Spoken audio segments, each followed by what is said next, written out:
preminatasa, liga banda vodecastos, baronch que son fraquina mangradista, le profagenos canimangredia, ligroso fracate baromba dina bande.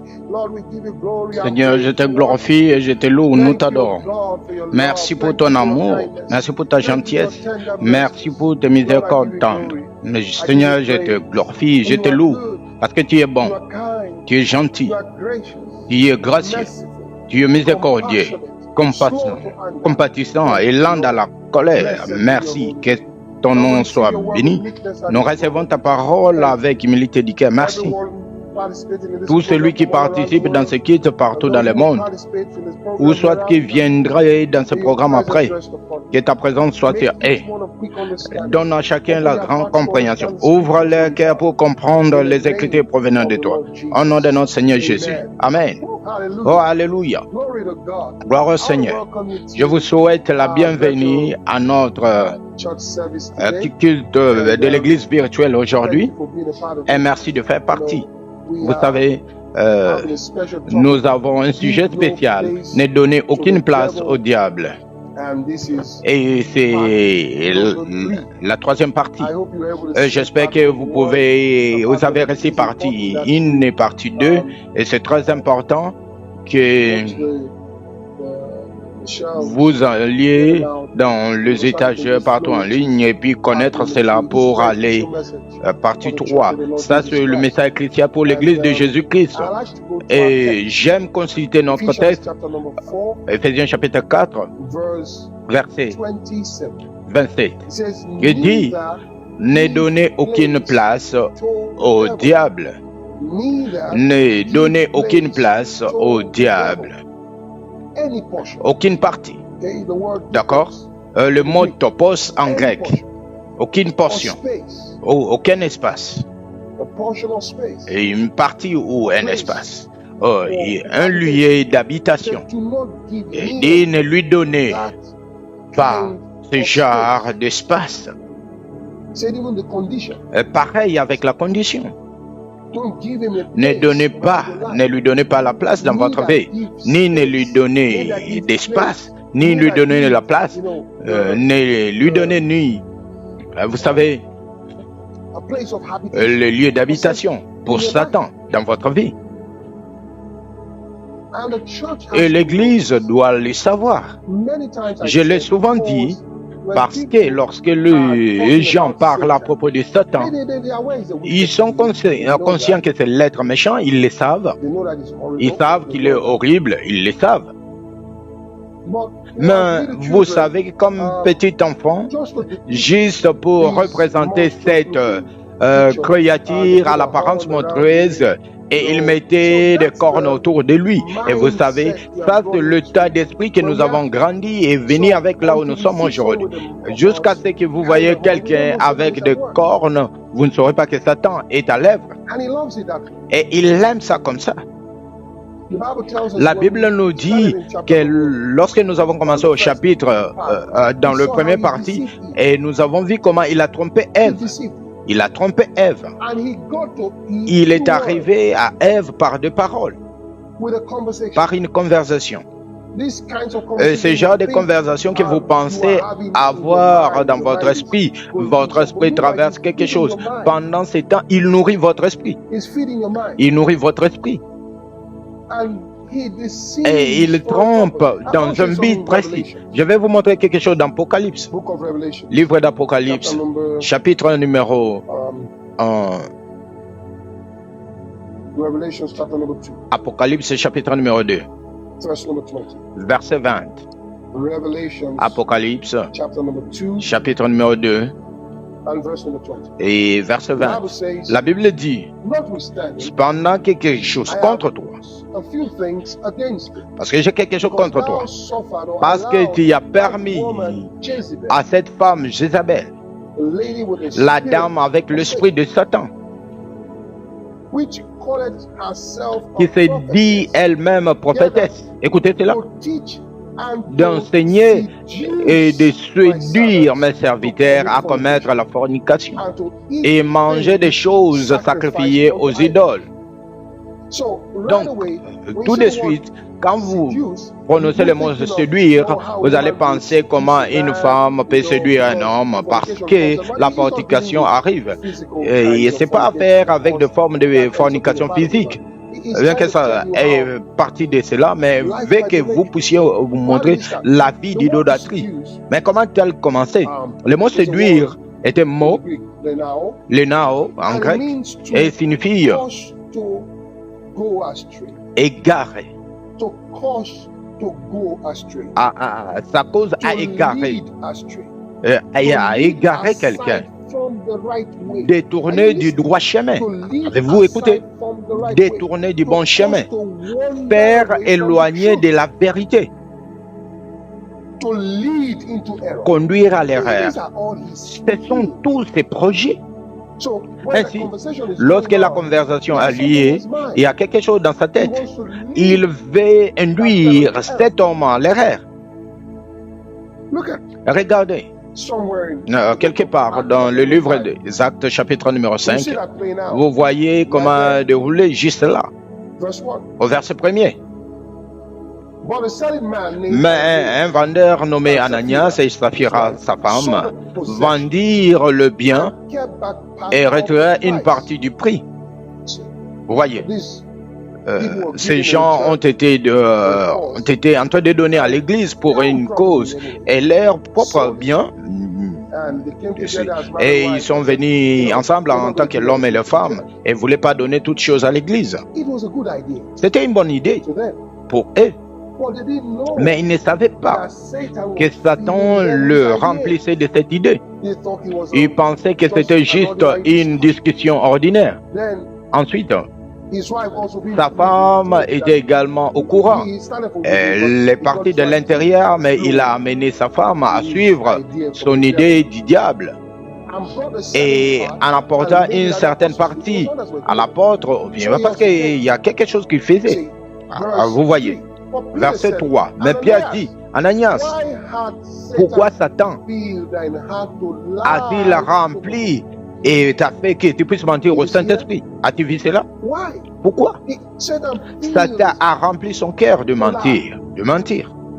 Satan a rempli son cœur de mentir. Il a fait entrer dans l'erreur. Il pensait que c'était juste quelque chose qu'il faisait à l'église. Il ne savait pas que cela allait impacter sa destinée. Peut-être que ça pouvait récourter sa vie. Bien, et ça s'est passé, il est mort. Si vous lisez ce qu'il doit voir, vous voyez, il est tombé, il est mort. Et ma question, savait-il que Satan était en train de l'orchestrer? Il ne le savait pas. Il est venu comme une belle idée, comme une bonne idée. Vous voyez? Vous devez connaître le diable. Vous devez connaître suffisamment la parole de Dieu pour faire face au plan et stratagème de Satan. Vous devez connaître la parole de Dieu en suffisance. Il ne suffit pas de dire « je te lis ». Vous pouvez le lire, mais il vous parlera le lendemain matin. Il faut connaître et comprendre comment il fonctionne.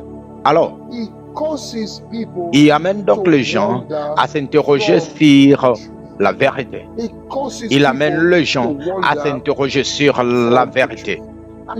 Je vous ai montré quelque chose d'autre qu'il fait. Louez Dieu. Alléluia.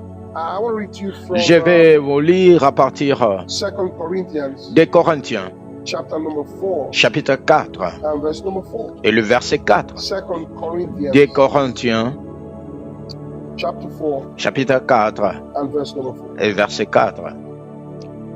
Il dit, de qui Dieu de ce monde, il parle.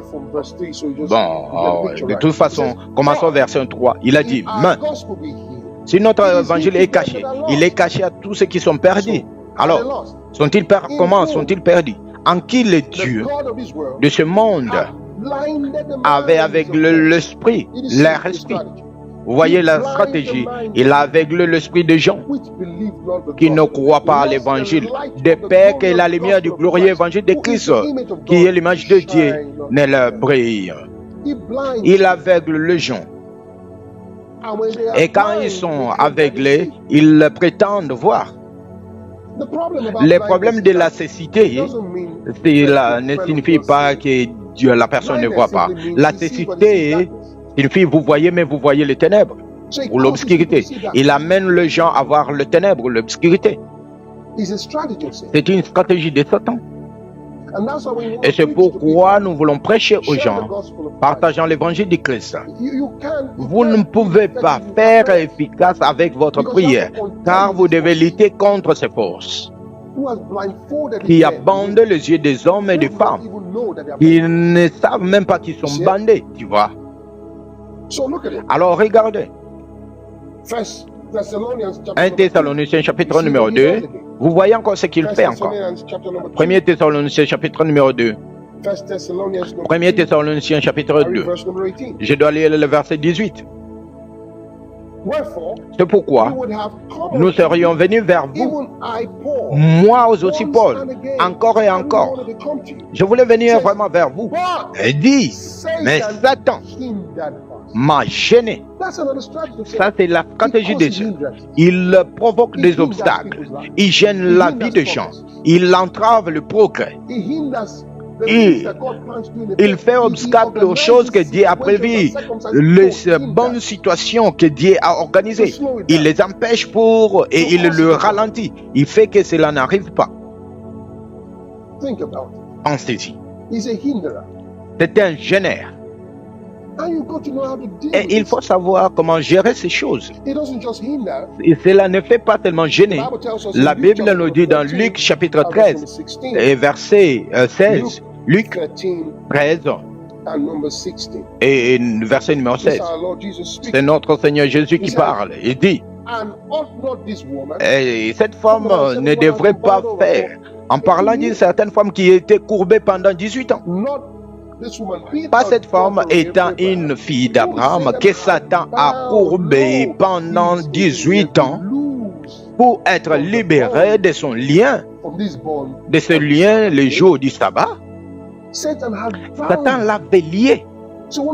Ainsi, l'une des choses que Satan fait, c'est de lier les gens avec les maladies. Vous pouvez l'appeler diabète. Ils ont dit que diabète était une affaire de famille. Et vous savez, c'est maintenant le tour de ce monsieur ou de cette femme. Mais qui est celui qui a transmis cette chose de génération en génération? Ils ne l'ont pas regardé. Vous devez répondre à cet esprit. Il a lié la femme pendant 18 ans.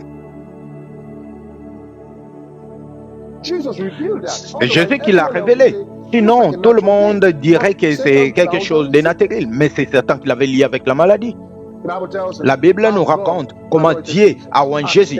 Acte 10, verset 38. Comment Dieu a oint Jésus de Nazareth, du Saint-Esprit et de la puissance. La Bible dit qu'il allait de lieu en lieu, faisant du bien et guérissant ceux qui étaient opprimés par le diable, car Dieu était avec lui. Alors, la maladie est une oppression de Satan. Voyez, c'est pourquoi Jésus guérissait toujours les gens, parce qu'il ne pouvait pas supporter de voir l'œuvre de Satan, vous savez, être glorifié dans la vie d'une personne. Mais si vous ne le savez pas, vous entretenez la maladie. Voyez, vous allez dire, vous savez, certaines personnes, qu'un simple dire, à l'époque, disaient, oh, le cancer est une maladie de grand homme. Je pense qu'il, oh non, le diabète est une maladie de grave. Pensez à propos, pensez-y. Pensez au nombre de personnes qui sont mortes inutilement en acceptant les choses du point de vue physique. Ne pas voir celui qui est derrière ça. Quand Jésus, vous savez, a prié pour cette femme, et le diable est parti, et la femme s'est redressée. C'était le diable la cause. Le diable était la cause. Alors il fait ces choses. Regardez à nouveau. Zacharie 3, verset 1. Zacharie, numéro 3. Le livre de Zacharie, chapitre numéro 3, et le verset numéro 1. Il dit, et il m'a montré Josué, le grand prêtre, debout devant l'ange du Seigneur. Et Satan s'est tenu à sa droite pour lui résister. Oh mon Dieu, qui a dit cela? Pour lui résister. Pour lui résister. Comme un adversaire. Pour s'opposer à lui. Vous faites donc l'œuvre de Dieu. Cette opposition est là. Vous vous demandez qu'est-ce qui se passe.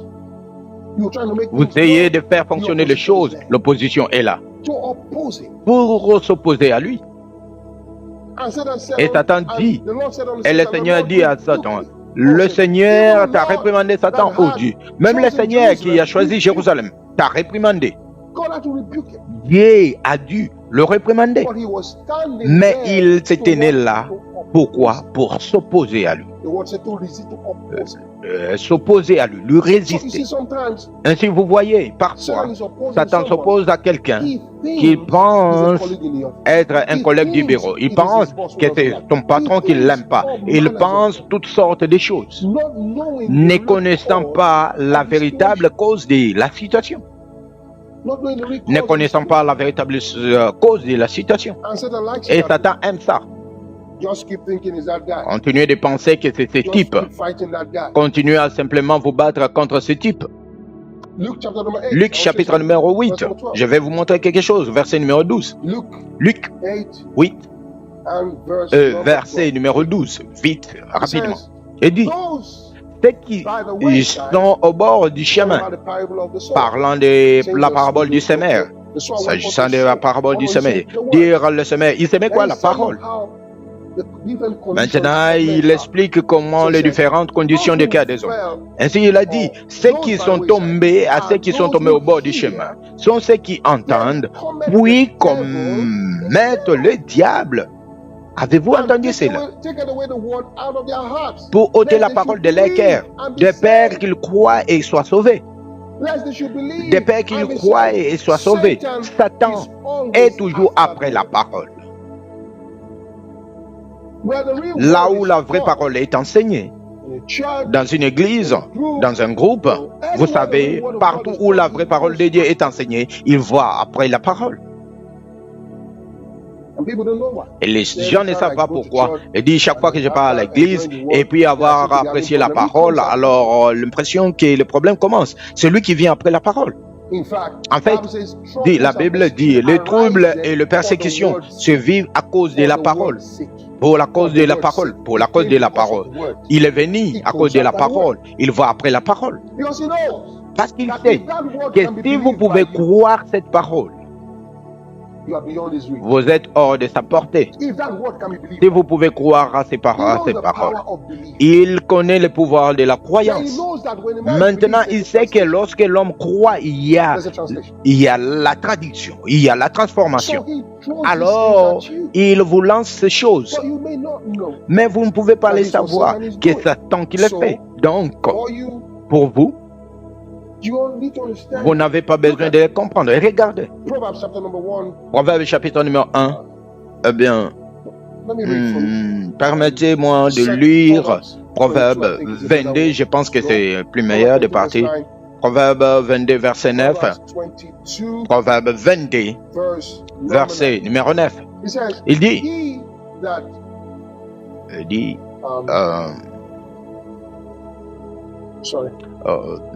désolé. Proverbe 22. J'étais au Proverbe 20.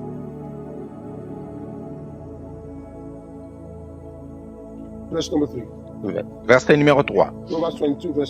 Proverbe 22, verset 3. Nous allons simplement donner ça. C'est mieux. Un homme prudent prévoit les mal. L'homme prudent, vous voyez, il prévoit les mal et il se cache lui-même. Mais l'homme prudent voit. L'homme prudent, il perçoit le mal. Il est capable de voir le mal de loin. Ainsi, Satan a planifié le mal contre les gens. Et il a des attentes. Il s'introduit dans la vie des gens, créer des obstacles. Parfois, il va dans une église et fait vibrer l'endroit Et les frères et sœurs dans cette église, ils ne savent pas ce qui se passe. Ils discutent, ils bavardent et profitent de discussions. Je vais vous lire quelque chose. Jacques chapitre numéro 3, rapidement. Jacques numéro 3, verset 16. Il entre dans cette église et fait des ravages. Et pendant qu'il travaille, vous savez, regardez cela à partir du verset 15. Cette sagesse ne descend pas d'en haut, mais elle est terrestre. Je pense, c'est bien de commencer. Verset 14. Mais si nous avons une envie amère et des conflits dans nos cœurs, ne vous glorifiez pas. Il vous dit, comment vous avez l'envie et la mer de conflits dans vos cœurs. Gloire non. Et ne mentez pas contre la vérité. Ne dites pas que c'est ok. Ne dites pas que je vais rendre justice.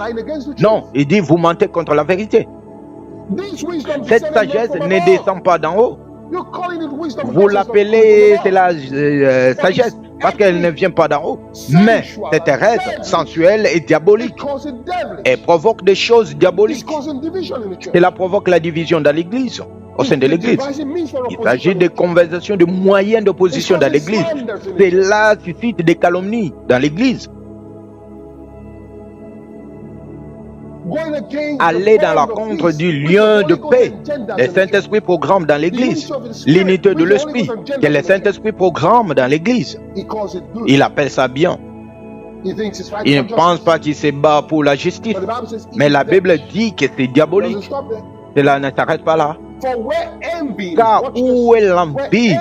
Regardez cela. Quand il y a l'envie et des conflits, d'accord, l'envie et des conflits, parler des campagnes électorales, comme des contentieux électoraux. L'esprit factuel, vous voyez, l'esprit faction, ça c'est l'œuvre de Satan, vous voyez, et l'esprit partisan. L'esprit partisan. Il dit que là où il y a l'envie, ou là il y a l'envie et des conflits, il y a des confusions. Ça, c'est ce que Satan fait. Il y a la confusion, les gens sont confus. Et toute mauvaise œuvre. Wow. Toute œuvre mauvaise. Toutes les mauvaises choses inimaginables se produisent dans un tel endroit.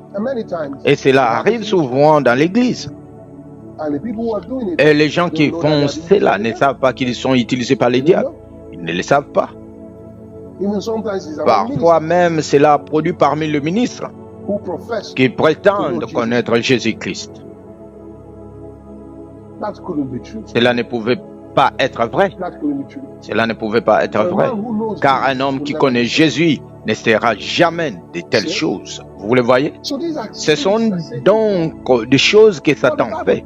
Mais la Bible nous dit, alléluia, 1 Jean chapitre numéro 5, j'aime ceci, 1 Jean, oh les gars, chapitre numéro 5, c'est la beauté de Dieu.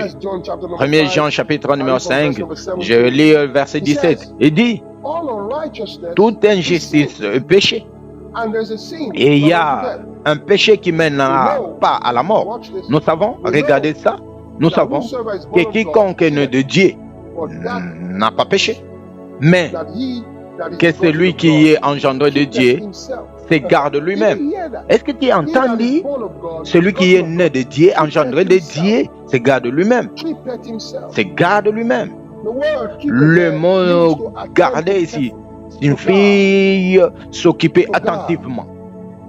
S'occuper attentivement, conserver. Il s'égarde, il s'observe bien. Elle dit, et ce malin ne l'a pas torturé ou ne peut pas le toucher. Il se conserve. Frères et sœurs, vous pouvez vous garder vous-même. Vous pouvez vous garder et ce malin est incapable de vous toucher. Vous pouvez vous garder. Oui, il servit. Il servit. Il se déplace, essayant de provoquer les désastres et les chaos et détruire des vies. et semer des confusions et des divisions dans un endroit. Mais vous pouvez vous garder vous-même. Maintenant, Jésus a dit ceci. Jean chapitre 14. Rapidement, s'il vous plaît. Allez-y là-bas. Alors, je vais clôturer maintenant. Jean, numéro 14. Oh, alléluia. Béni soit Dieu. Oh, mes gars. Béni soit Dieu. Je ne sais pas si vous apprenez quelque chose. Jean chapitre 14, je vais lire le verset 30. Mon Dieu, ça c'est une écriture. Vous savez, quand je l'avais lu, vous ne pouvez ne pas le faire. Vous devez juste vous déchirer. Il est dit, désormais je ne vous parlerai plus encore avec vous. Le Seigneur parlant. Car le prince de ce monde vient. Et il n'a rien à moi. Je vais le lire à partir de l'autre verset. Je dois lire la version NIV. Je n'ai plus beaucoup de temps de vous parler, car le souverain de ce monde approche. Il n'a aucun pouvoir sur vous. Il n'a aucun pouvoir sur moi. Je vais lire encore, vous savez, la version NIV. Je ne vous parlerai plus longtemps, car le prince de ce monde arrive. Il n'a aucune emprise sur moi. Frères et sœurs, vivez votre vie de cette façon. Lorsque vous avez la méchanceté de votre vie, l'amertume, des conflits, la colère, une colère féroce, incontenue, l'esprit de querelle, ces choses, garde en vous quelque chose du diable. Et quand il vient, il y aura quelque chose en toi. Et dit, le prince de ce monde vient et il n'a rien en moi. Et il n'a rien. Et quand vous voyez ces œuvres dans cette place, vous devez faire quelque chose. Tu sais, un jour, Jésus, regarde ça. Oh, gloire à Dieu.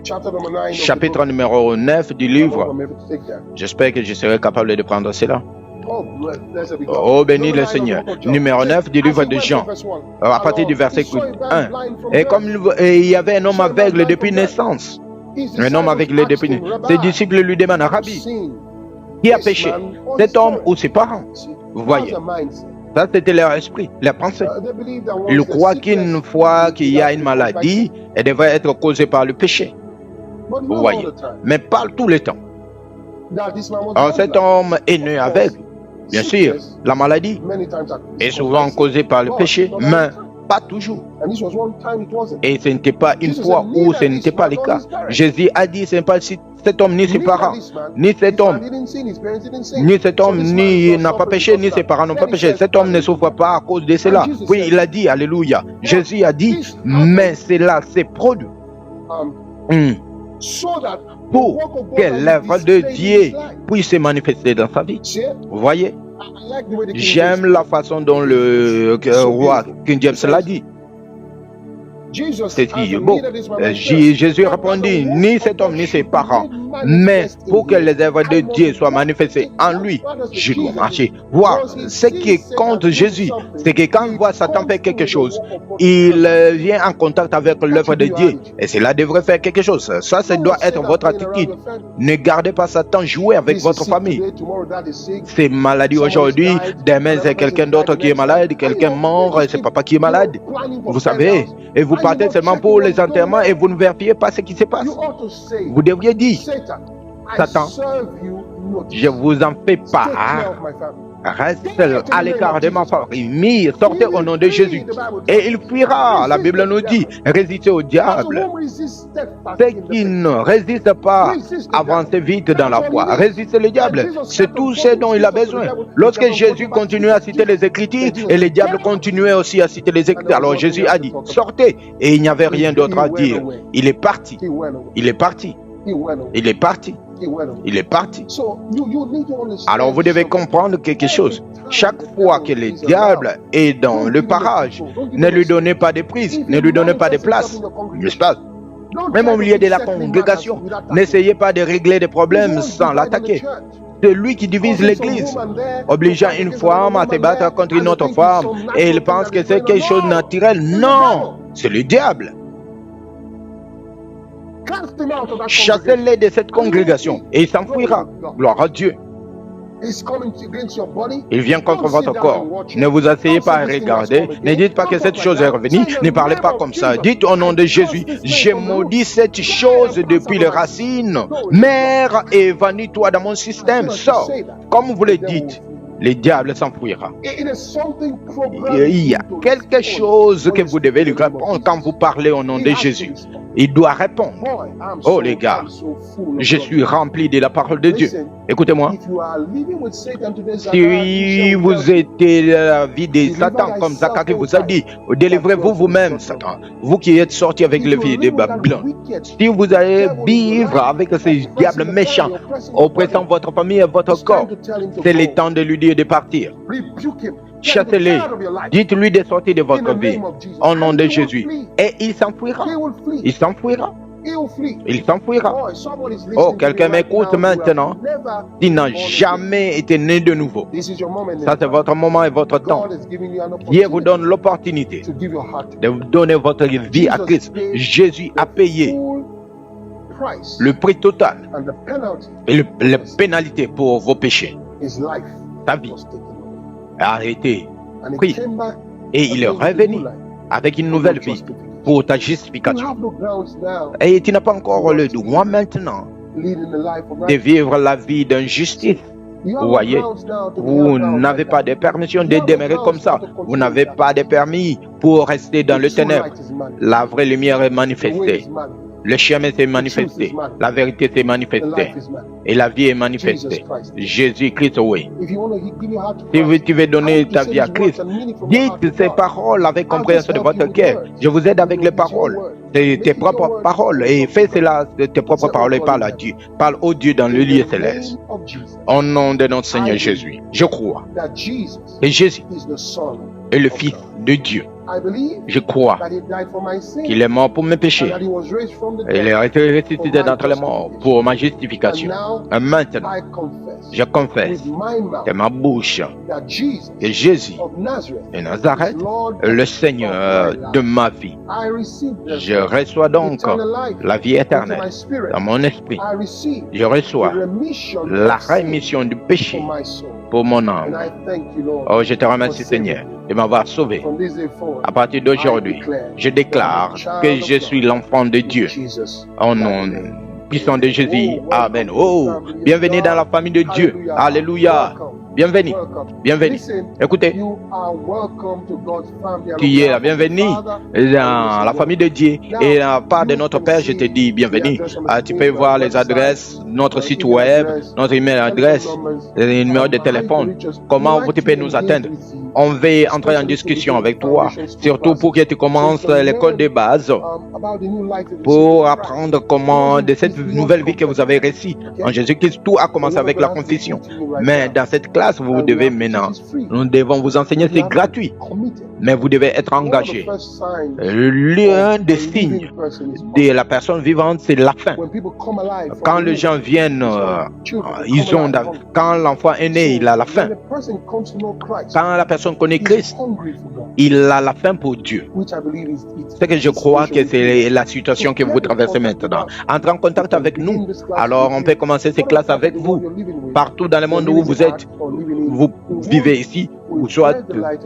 Alors nous voudrons vous aider d'entrer dans ces classes. Vous savez, c'est quelque chose que vous devez être reconnaissant, que vous avez participé à l'école de base. Louange au Seigneur.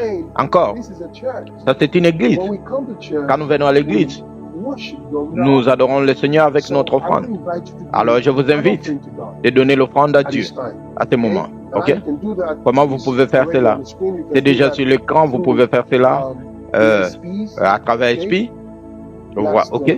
Ça c'est une monnaie spéciale, une merveilleuse monnaie. Vous pouvez aller dans l'application Lovewood, Google, dans votre moteur de recherche, tapez Lovewood App Store, vous téléchargez Lovewood App Store, à partir de là, vous téléchargez SP et rechargez cela avec votre carte. Et à partir de là, vous pouvez transférer, vous savez, EWCZ6, ça c'est le code marchand pour notre travail. Vous pouvez faire cela donner. Ou soit vous pouvez payer par PayPal.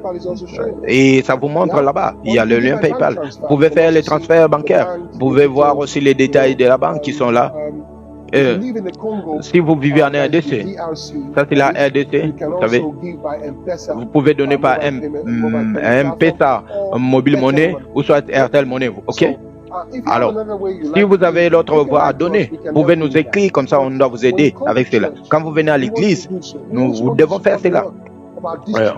On sponsorise aussi notre œuvre de la distribution de la Rhapsodie partout dans le monde. C'est quoi la Rhapsodie? C'est un dévotionnel quotidien qui est premier dans le monde. Où vous lisez chaque jour, on vous enseigne la parole de Dieu quotidiennement, jour après jour, et l'article pour chaque jour. Et l'auteur, c'est l'homme de Dieu, Pasteur Chris, mon homme de Dieu. Vous pouvez apprendre beaucoup plus quotidiennement. Vous pouvez toujours avoir la communion avec la parole de Dieu de cette façon. Vous pouvez sponsoriser aussi pour d'autres personnes. Comment vous pouvez faire? Vous pouvez nous écrire et nous pouvons vous guider.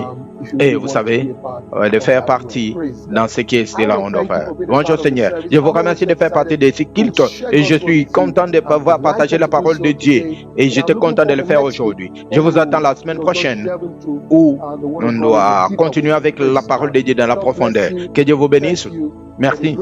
Que la grâce de notre Seigneur Jésus-Christ, l'amour de Dieu et la communion du Saint-Esprit soient avec vous maintenant et pour toujours. Au nom précieux de Jésus. Amen. Que Dieu vous bénisse.